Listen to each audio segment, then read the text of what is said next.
আসসালামু আলাইকুম, সবাইকে স্বাগতম জানাচ্ছি। আমি ইসরাফিল মাসুম। বিদেশে উচ্চশিক্ষার জন্য যেই ভিসা প্রসেসিং, সেটা স্পেশালি আমেরিকার জন্য F1 ভিসা, এই বিষয়টার উপরে কথা বলবো।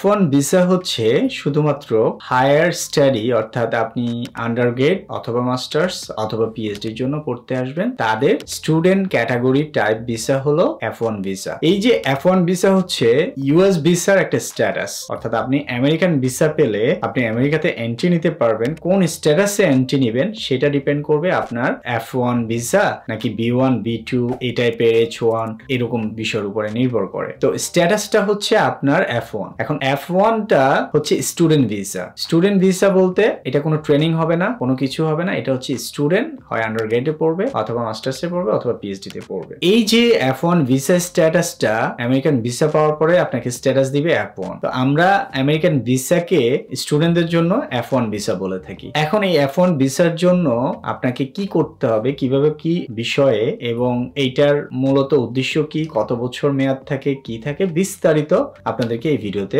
বলার চেষ্টা করব। বর্তমান যুগ তথ্য প্রযুক্তির যুগ, আর এই যুগে শুধু সময় নষ্ট করছেন।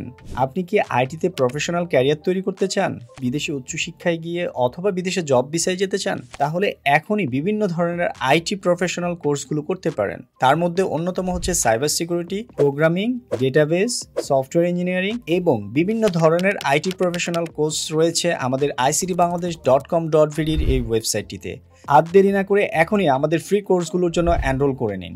আমেরিকাতে উচ্চশিক্ষার জন্য F1 ভিসা স্ট্যাটাস নেওয়ার জন্য সর্বপ্রথম আপনাকে যে কোনো একটা ইউনিভার্সিটিতে অ্যাডমিশন নিতে হবে। অ্যাডমিশন ক্যাটাগরি হতে পারে আন্ডারগ্রেডের জন্য অথবা মাস্টার্স অথবা পিএইচডির জন্য। তখন তারা আপনাকে একটা I-20 প্রোভাইড করবে। I-20 প্রোভাইড করার পরে দেন আপনি এই I-20 অনুযায়ী আমেরিকান এম্বাসিতে, বাংলাদেশে যে আমেরিকান এম্বাসি আছে তাদের ওয়েবসাইটে গিয়ে আপনি ভিসার জন্য আবেদন করবেন। ভিসার জন্য আবেদন করার পরে ভিসার আবেদন কমপ্লিট হলে ব্যাংকে পেমেন্ট করবেন। ব্যাংকে পেমেন্ট করার পরে দেন আপনি সেই অনুযায়ী সেভিংস ফি, অর্থাৎ তাদের একটা ভিসা ফি আছে। ইন্টারভিউ ফি তো বাংলাদেশেরটা বাংলাদেশে জমা দিতে হবে, ভিসা ফিটা আপনাকে আমেরিকাতে জমা দিতে হবে। দেওয়ার পরে দেন আপনি ইন্টারভিউতে যাবেন। ইন্টারভিউতে গেলেই আপনি যদি ভিসার জন্য প্রুভ হন তখন আপনাকে ভিসা দিবে এবং সাথে একটা স্ট্যাটাস দিবে, সেটা হচ্ছে F1। এই যে প্রসেসটার কথা বললাম সেটাই হচ্ছে F1 ভিসা, অর্থাৎ তিনটা ক্যাটাগরির স্টুডেন্টরা এই F1 ভিসাতে আসতে পারে আমি যতটুকু জানি। এর বাইরেও কিছু থাকতে পারে। এই ব্যাপারে আসলে প্রত্যেকটা ভিডিওতেই আমি আগেই বলেছি যে আমি যতটুকু জানি অতটুকু আপনাদের সাথে শেয়ার। আপনাকে হয়তোবা ইন্টারমিডিয়েট দিতে হবে অথবা আন্ডারগ্রেড অথবা মাস্টার্স দিয়ে আপনি ভিসার জন্য অ্যাপ্লাই করতে পারবেন। কিভাবে অ্যাপ্লাই করতে পারবেন? সর্বপ্রথম ইউনিভার্সিটি আপনাকে যদি বলে যে আপনি যে কোনো একটা সাবজেক্টের উপরে ইউনিভার্সিটিতে অ্যাডমিশন পেয়েছেন, ইউনিভার্সিটি অ্যাডমিশন অনুযায়ী আপনাকে ইউনিভার্সিটির I-20 ইমিগ্রেশন পেপারটা প্রোভাইড করবে। সেই অনুযায়ী আপনি এই ইমিগ্রেশন পেপার অনুযায়ী আপনি ইউএস এম্বাসিতে আপনি ভিসা ইন্টারভিউর জন্য আবেদন করতে পারবেন। ভিসা ইন্টারভিউর আবেদনের পরেই আপনি যদি ভিসা পান দেন আপনি এখানে পড়তে আসতে পারবেন। এটা হচ্ছে F1 ভিসা। এটার সাথে একটা রিলেভেন্ট ভিসা আছে, সেটা হচ্ছে F2 ভিসা। সেটা হচ্ছে শুধুমাত্র আপনি স্টুডেন্ট, আপনার ওয়াইফ অথবা বাচ্চা আছে তাদের জন্য আপনি অ্যাপ্লাই করতে পারবেন এই ভিসার স্ট্যাটাস দিয়ে, অর্থাৎ F1 visa depend on F2 visa. এটা হচ্ছে প্রসেস। তো আমি F2 ভিসা নিয়ে পরে আরো বিস্তারিত আলোচনা করব।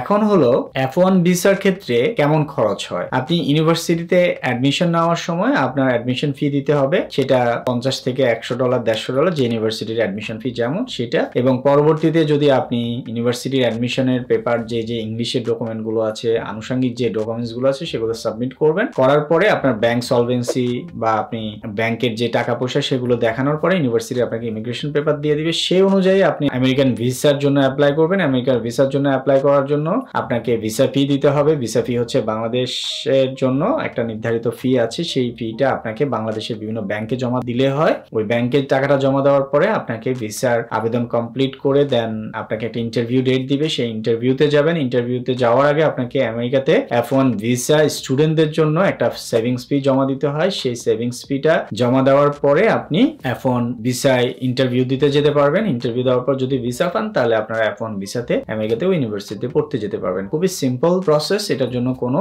এজেন্সির মাধ্যমে কাজ করতে হয় না। আপনি যদি আমাদের আমেরিকা উচ্চশিক্ষার জন্য ভিডিও সবগুলো দেখেন তাহলে আপনি বুঝে যাবেন যে কিভাবে আপনাকে কি করতে হবে। সো আজকে এই পর্যন্তই। পরবর্তী ভিডিও দেখার আমন্ত্রণ জানিয়ে বিদায় নিচ্ছি। খোদা হাফেজ।